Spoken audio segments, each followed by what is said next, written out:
river. And then he took everything that he had across. He was left alone. And when he was left alone, there show up a man. And he realized that this is not a man. This is God of heaven.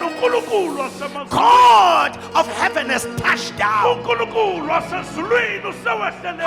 I feel this year the God of heaven is going to touch down. Even in your house, He's going to show up in your office. In everything that you do, He's going to show up. Oh, we serve the God that can show up in any situation. He saw that this is not a man. This is God. And then when he saw that it is God, he wrestled with him. And I think, this thing that is called wrestling, it started there. Wrestling, in order to win the wrestling match, you have to wrestle with a person and you put that person down. And then you cover that person until the referee comes and say 1, 2, 3. And then the match is over. It's like, when God was wrestling with Jacob, it was a match like that. And when God saw that I cannot wrestle out of this man, he touched the hollow of his thigh, and his joint was dislocated. Even in pain, he said, I will not let you go. In other words, you don't need only blessings in order to get hold of God. Even in the midst of your pain, you can get hold of God. And the Bible says God started to ask a question and said, who are you? And then he said, I am Jacob. And he said, your name from today will be changed to Israel. Because when you get hold of God, change starts in your life. You cannot experience change until you experience the wrestling with God.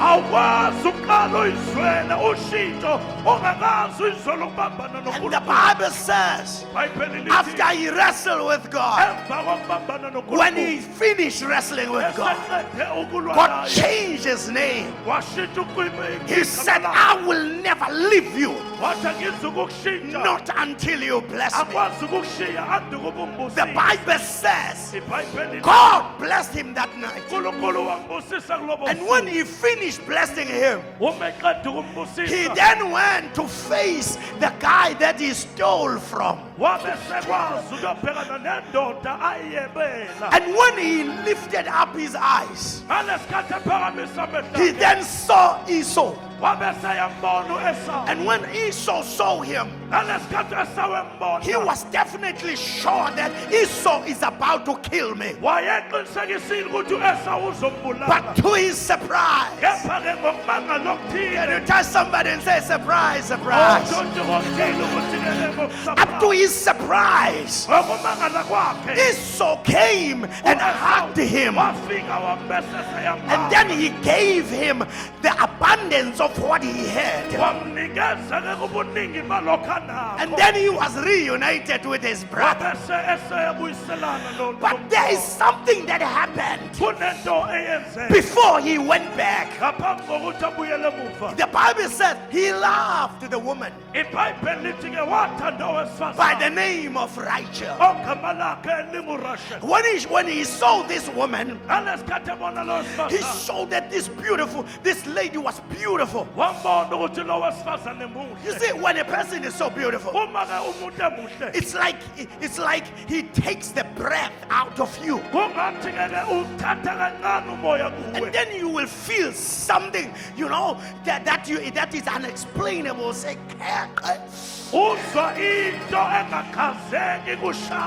and then you will know that something different has happened to me.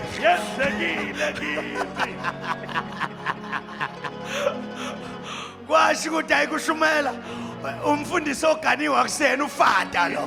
You can see that I am a married man, I'm not a father. And then he said, I am going to work 7 years for this woman. Nobody gave him the cost of a woman. But it was the young man himself who said, the way I love this woman, the way I feel this woman, I will work for 7 years. In other words, it's wrong to charge people.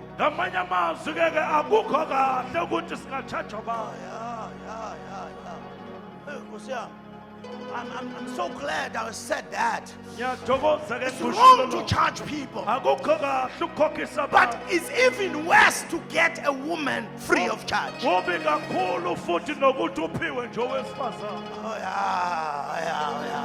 It's wrong to charge a woman. But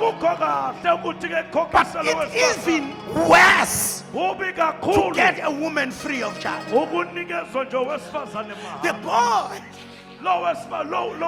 he said, I will pay for this woman because I love her. But something very wrong happened in the wedding. He could not see this woman that he loved. It's like they covered her. And he could not see it. And I don't know what kind of a man is this. How can you vow to a person that you have never seen her face? Even take this woman into your room without seeing her face. Hey, there was something wrong about this man. I will never do that. You see, it's so wrong that there are some men that can sleep with women without noticing the face. That's why they know how to rape. They just forget about the head. They deal with the underneath.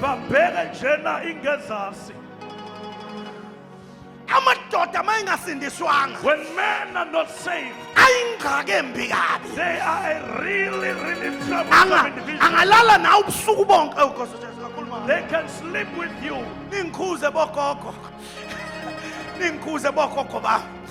Indoda engasindiswa ingalala nawe isebenzisa isingezansi sakho An unsaved man can sleep with kodwa you ibingabazi ubuso bakho.